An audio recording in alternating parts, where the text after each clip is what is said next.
오늘 우리가 읽은 이 본문에는 사탄이 헤롯 왕의 손을 이용해서 예루살렘 교회를 박해하는 장면이 기록되어 있습니다.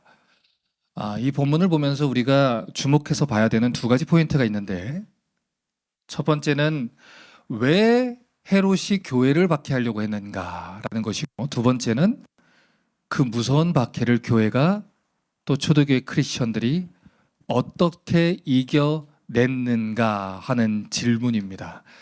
자, 이 두 가지 질문에다가 오늘 초점을 두고 이 본문을 좀 다시 살펴보려고 합니다. 사도행전 12장 1절과 2절 봅니다. 그때 헤롯 왕이 손을 들어 교회 중에서 몇 사람을 해하려 하여 요한의 형제 야고보를 칼로 죽이니. 자, 성경에는 헤롯이라는 사람이 굉장히 많이 등장을 해요. 자, 미국에도 데니엘, 데이빗 많은 것처럼 많이 등장하는데, 여기에서 말하는 헤롯 왕이라는 사람은 헤롯 아그리파 1세를 말합니다.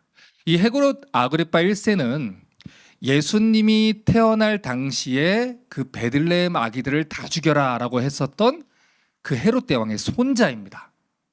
그리고 이 세례 요한의 목을 잘랐던 헤롯 안디바의 조카죠.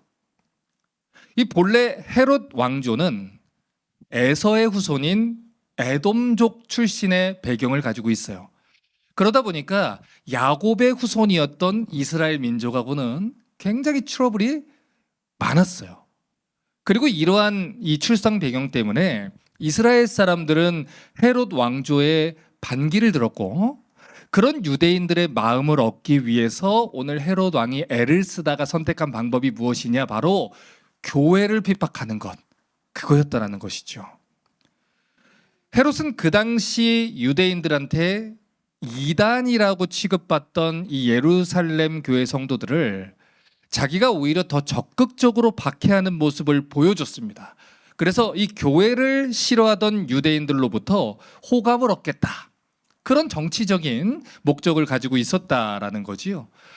그래서 헤롯은 유대인들의 마음을 얻기 위해서 이 몇몇의 크리스천들을 잔인하게 죽였고요. 그리고 그런 박해 가운데 예수님 제자 중에 한 사람이었던 야고보를 죽입니다. 그리고 오늘 베드로가 감옥에 gat히는 그런 일이 벌어진 것이지요. 자, 그런데 이 표면적으로는 예루살렘 교회에 불어닥친 이 박해의 이유가 이 헤롯 왕의 정치적인 목적 때문이다라고 여러분 생각하실 수 있지만, 성경은 사실 이 박해의 이유가 조금 더 근본적으로 깊숙한 곳에 있었다라고 밝히고 있어요. 사도행전 12장 1절 다시 보세요. 그때 헤롯 왕이 손을 들어 교회 중에서 몇 사람을 해하려 했다. 자, 성경이 예루살렘 교회의 이 박해가 시작되는 장면을 얘기를 할 때 그때라는 시간적인 정보를 먼저 줬어요. 자, 성경에서 이런 시간적인 정보를 이야기를 할 때는 여러분 항상 주목을 해야 되는데, 그 이유는 지금부터 일어나는 그 사건이 앞에 기록된 사건과 그때의 연결성을 가지고 일어난다, 이런 사인을 주고 있기 때문입니다. 자, 그래서 이런 단서를 여러분이 놓치면 성경이 진짜 이야기하고 하는 이 궁극적인 메시지를 놓칠 수 있다라는 거예요. 자, 그러면 생각해 보죠. 방금 전에 말한 그때라는 때는 어떤 때를 말할까요? 자, 그걸 알아보려면 오늘 읽은 이 본문 바로 앞장에서 힌트를 찾아야 돼요. 사도행전 11장 28절부터 30절 보세요. 그 중에 아가보라 하는 사람이 일어나 성령으로 말하되 천하에 큰 흉년이 들리라 하더니 글라우디 때에 그렇게 되니라. 제자들이 각각 그 힘대로 유대에 사는 형제들에게 부조를 보내기로 작정하고 이를 실행하여 바나바와 사울의 손으로 장로들에게 보내니라. 자, 어느 날 예루살렘에 아주 무서운 흉년이 벌어집니다. 그리고 그 흉년 때문에 이방인들의 땅에 처음 세워졌던 안디옥 교회라는 교회가 예루살렘 교회 성도들이 너무 어렵겠구나, 그들을 도와야겠구나 작정을 하고 바울과 이 바나바의 손을 통해서 구제 헌금을 보냈다, 그런 내용이에요. 자, 그런데 지금 이 사건은요, 그 당시 교회의 정서를 이해를 하면 아주 충격적으로 아름다운 사건입니다. 왜 그랬냐? 이 초대교회 안에는요, 아주 골치 아픈 문제거리가 있었어요. 이방인 출신의 크리스천들하고 본래 유대인 출신 크리스천들 간에 지속적인 다툼이 있었다라는 거예요. 마치 교회를 개척한 원년 멤버들하고 나중에 들어온 사람들이 서로 문제가 생길 수 있듯이 그것이 이 교회 안에 아주 큰 분열을 일으켜 왔다라는 것이지요. 그런데 이 유대인들로 구성되어 있었던 예루살렘 교회가 흉년 때문에 어려움을 겪게 됐다라는 것을 알고 이방인으로 구성되어 있는 안디옥 교회가 구제 헌금을 모아서 보냈다라는 거예요. 여러분, 이 모습이 하나님 보시기에 얼마나 아름답고 하나 되는 모습이었겠습니까? 그러니 이 교회를 대적하는, 이 교회를 무너뜨리려고 하는 사단 마귀가 절대 가만히 있을 수가 없는 것이죠. 여러분 생각해 보세요. 사단 마귀가 이 사도행전까지 지금 어떤 일을 했습니까? 이 가룟 유다를 통해 예수님을 십자가에 못 박아 죽였죠. 그런데 예수님이 부활하신 후에 성령을 보내셔서 교회를 세우고 복음을 전하게 하시니까 이 예수님을 따르는 제자들을 위협하고 협박해서 말씀을 전하지 못하게 했습니다. 그런데도 이 제자들이 위축되지 않고 계속 교회가 복음을 막 전하니까 이 마귀가 사도행전 5장에서는 아나니아와 삽비라라는 사람을 통해서 교회 안에 죄를 집어넣어요. 그래서 교회를 망가뜨리려고 하는데 교회가 죄를 극복하고 이겨냅니다. 성장해요.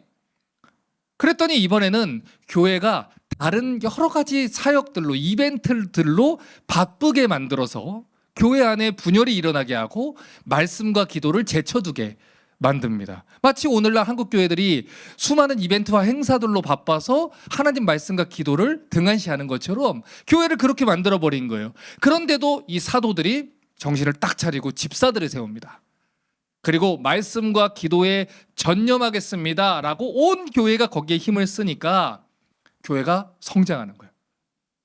그래서 이 마귀가 그 다음으로 선택한 방법이 무엇입니까? 사도를 죽이고 초대교회 성도들의 재산을 빼앗고 돈과 직업을 빼앗고 목숨을 위협하고 협박하는 일입니다. 그런데도 교회가 눈도 깜빡이지 않아요. 오히려 더 말씀을 전하는 거지요. 그렇게 계속해서 하나님 말씀이 왕성하게 뻗어가니까 마귀가 이제는 극단적인 방법으로 야고보도 죽여라, 그리고 베드로도 죽이자, 교회의 지도자를 죽이자, 바로 이런 흐름 속에 사도행전 12장이 있다라는 겁니다. 자, 지금까지 마귀가 교회 안에 죄의 문제를 집어넣기도 했고요, 교회를 여러 행사들로 바쁘게 만들기도 했고요, 스데반 집사님 같은 성도들을 죽여서 무섭게 만들기도 했어요. 그런데 복음이 오히려 사마리아 땅까지 막 퍼지는 겁니다. 그리고 유대인들과 이방인들 사이에 갈등을 만들어서 교회를 분열시키려고도 했어요. 그런데 그것도 통하지 않는 겁니다. 심지어 사도행전 11장을 보니까 안디옥에 있는 헬라인들까지도 예수님을 이제 믿기 시작했어요. 그리고 이제는 안디옥과 예루살렘이 함께 연합하려고 하고 있습니다. 그러니 이 마귀가 어쩔 줄을 모르는 것이죠. 그래서 헤롯의 손을 사용해서 교회를 박해하게 된 겁니다. 여러분, 7년 동안 우리 교회를 생각해 봤어요. 우리 리스타트 교회가 세워진 사역 철학이 무엇입니까? 66권 하나님 말씀을 가감없이 전하는 교회, 66권 하나님 말씀을 가감없이 전할 사역자를 기르는 교회, 66권 하나님 말씀대로 살아가는 성도들을 양육하는 교회입니다. 이 세 가지 초점을 위해서 지금까지 우리 모든 성도들이 합심해서 동역해 왔어요. 여러분, 그러니 하나님 말씀이 흥황하여 전해지니 마귀가 가만히 있겠습니까? 지난 7년 동안 마귀는요, 아주 치열하게 우리 교회를 공격해 왔습니다. 야고보를 죽이고 베드로를 감옥에 갇힌 것처럼 수많은 공격들을 해왔고요, 박해하고 모함하고 때때로는 목회를 저를 그만두게 하려고 수없이 애를 썼고 건강과 정신을 건들기도 해봤고 재정적으로도 저와 교회를 어렵게도 만들려고 했습니다. 그런데 제가 이번에 리스타트 교회에 이 동역자들, 한국에 있는 수많은 말씀 식당의 동역자들을 만나고 와서 느낀 것이 무엇이냐면, 우리를 위해서 기도하는 안디옥 교회 성도들 같은 주님의 성도들이 저기 한국의 원주, 인천, 남양주, 부산, 중국, 호주, 뉴질랜드 수많은 사람들이 그곳에서 함께 기도하고 하나님 말씀을 사모하고 말씀에 목숨 거는 교회가 성장하고 버텨내는 것을 모델로서 보며 기뻐하고 있다라는 거예요. 여러분, 교회는 진리의 기둥과 터입니다. 그것을 마귀가 기뻐할 리가 없고 하나님은 그 교회를 귀하게 사용하셔서 오늘도 주님 말씀을 전하고 있다라는 것이죠. 계속해서 보겠습니다. 사도행전 11장 19에서 20절입니다. 그때 스데반의 일로 일어난 환란으로 말미암아 흩어진 자들이 베니게와 구브로와 안디옥까지 이르러 유대인들에게만 말씀을 전하는데, 그 중에 구브로와 구레네 몇 사람이 안디옥에 이르러 헬라인에게도 말하여 주 예수를 전파하니 주의 손이 그들과 함께 하심에 수많은 사람들이 믿고 주께 돌아오더라. 자, 방금 전에 읽은 이 구절을 보니까 예루살렘 교회에 수없이 박해가 벌어졌는데 수많은 사람들이 예수님을 믿고 주님께 돌아와요. 그 이유가 무엇입니까? 성경은 말해요. 주의 손이 그들과 함께 가셨다. 주의 손이 그들 위에 있었다. 주의 손이 그들과 함께 계셨다. 그러니 복음이 전해질 수밖에 없는 것이고 교회가 버텨낼 수밖에 없는 것이죠. 그래서 마귀가 그 일을 멈추게 하려고 누구의 손을 든 겁니까? 헤롯의 손을 들은 거예요. 사도행전 12장 1절 다시 보세요. 그때 헤롯 왕이 손을 들어 교회 중에 몇 사람을 해하려 했다. 보세요. 헤롯 왕의 손을 표현을 보세요. 지금 성경이 주의 손이 교회와 함께 하니까 마귀가 헤롯 왕의 손을 들어서 교회를 핍박했다. 그러나 마귀가 헤롯 왕의 손을 들어서 핍박할지라도 하나님의 손이 교회를 붙들고 계시기에 교회가 오늘도 버텨낼 수 있었다. 이 얘기를 하는 겁니다.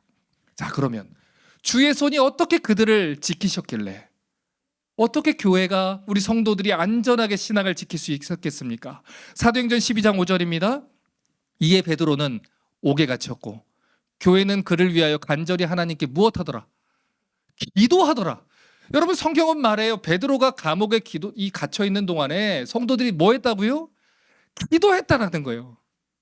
간절히 기도했다라는 거예요. 이것뿐만이 아니에요. 여러분, 오늘 본문 마지막인 12절을 보면 베드로가 감옥에 나가서 이 마가 요한의 집으로 갔더니 그때도 성도들이 뭐 하고 있었더라? 기도하고 있었더라. 이 얘기입니다. 자, 그러니까 성도들이 12장 5절에서 기도했더라, 12장 12절에서 기도했더라 이 사이에 하나님이 주의 손이 베드로를 구원했다라는 소식을 기록함으로 우리한테 뭐 하라고 하시는 거예요? 기도해라 라고 하시는 겁니다. 사도행전 12장 23, 24절도 보세요. 헤롯이 영광을 하나님께 돌리지 아니하므로 주의 사자가 고치니 벌레에게 먹혀 죽으니라. 하나님의 말씀은 흥왕하여 더하더라. 여러분, 결국 예루살렘 교회를 박해했던 헤롯이 어떻게 됩니까? 죽습니다. 주의 사자가 칩니다. 그런데 이것이 끝이 아니에요. 지금 24절 끝에 뭐라고 합니까? 하나님의 말씀이 흥왕하여 더했다라는 거예요.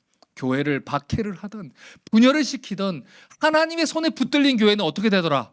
흥왕하여 더하더라. 여러분, 이겁니다. 자, 그런데요, 지금 이것과 같은 표현이 사도행전의 다른 곳에서도 사용되고 있어요. 사도행전 6장 7절 보세요.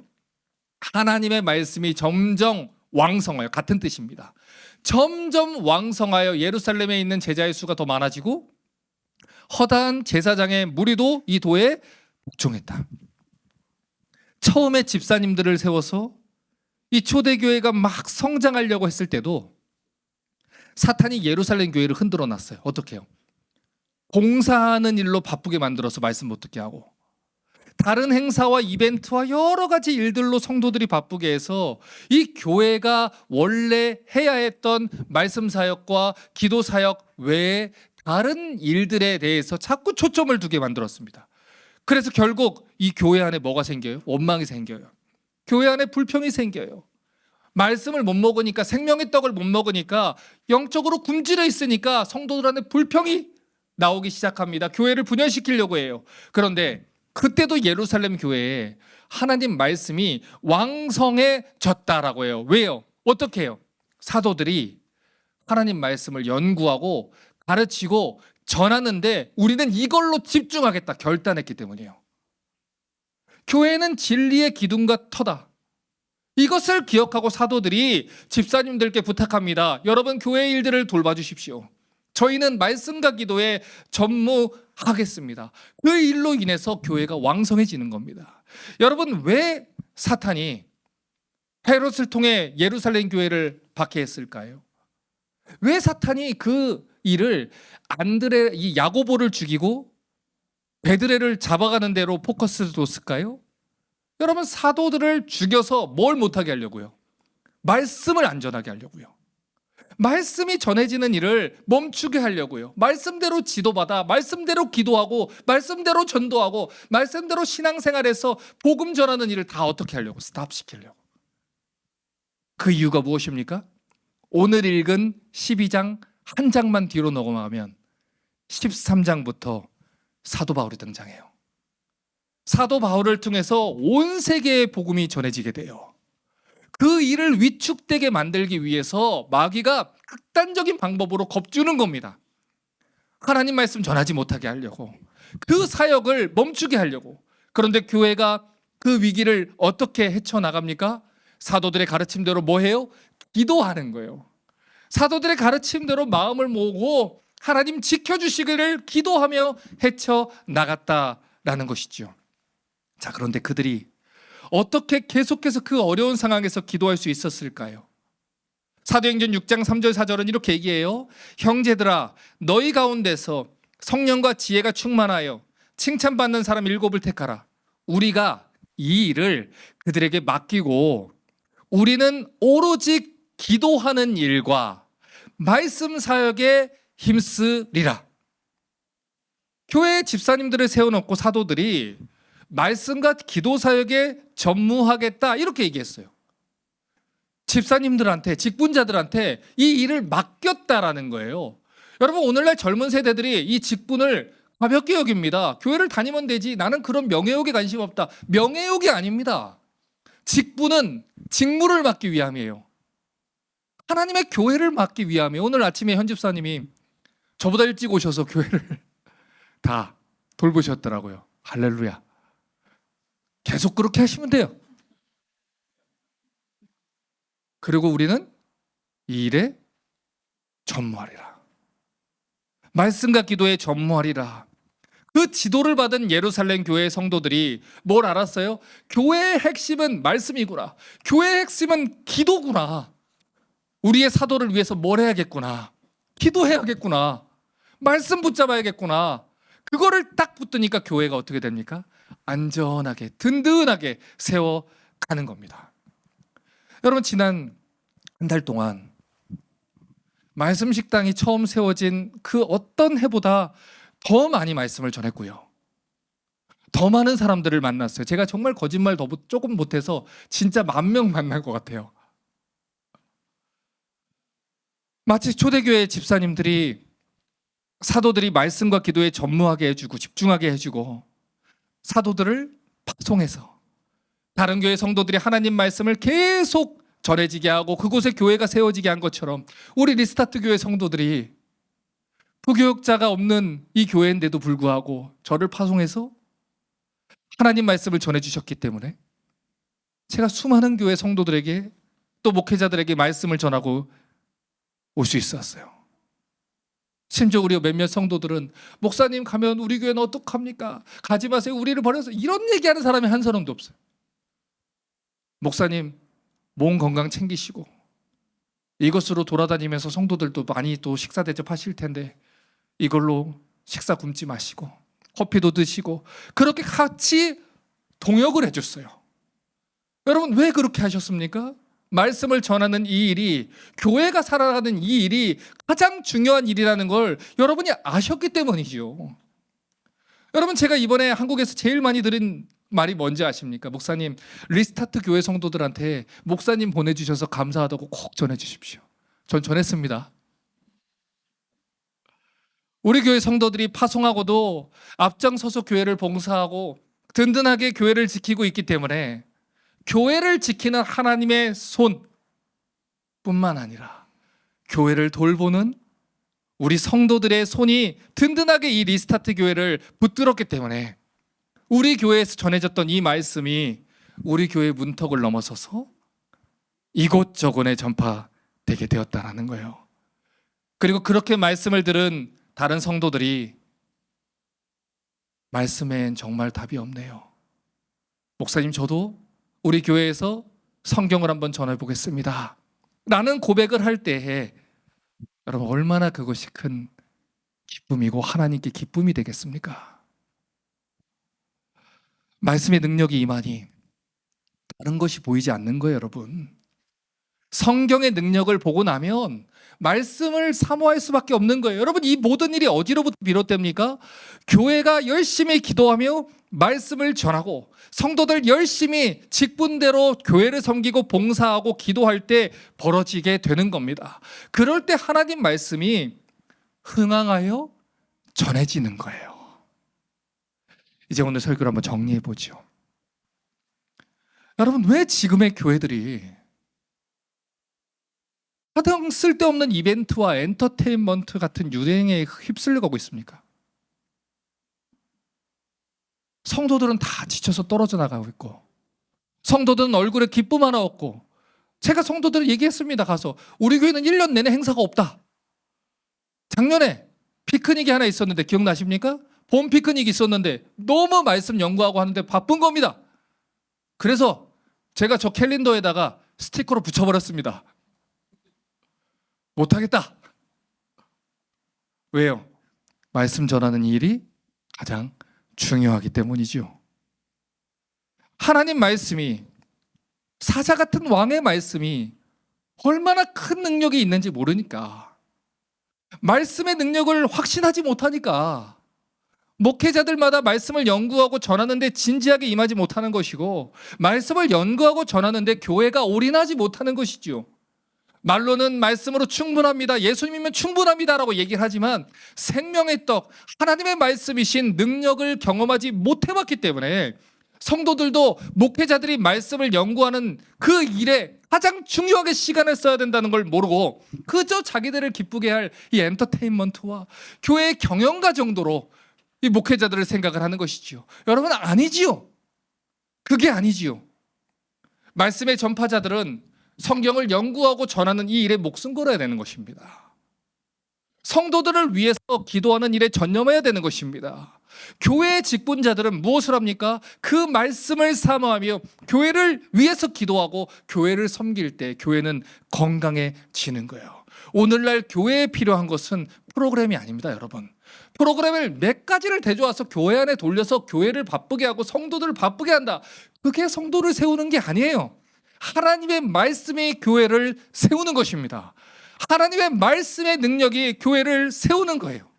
오늘날 교회에게 필요한 것은 여러 가지 이름들은 붙였지만 하나님의 말씀에 깊은 가르침은 없는 그런 껍데기만 있는 훈련이 아니에요. 하나님의 말씀이, 성경이 전해질 때 성도들은 살아납니다. 말씀이 전해질 때 교회는 비로소 세워지게 되는 거예요.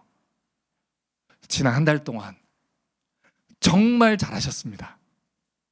정말 감사했고 또 7년 동안 정말 수고하셨어요.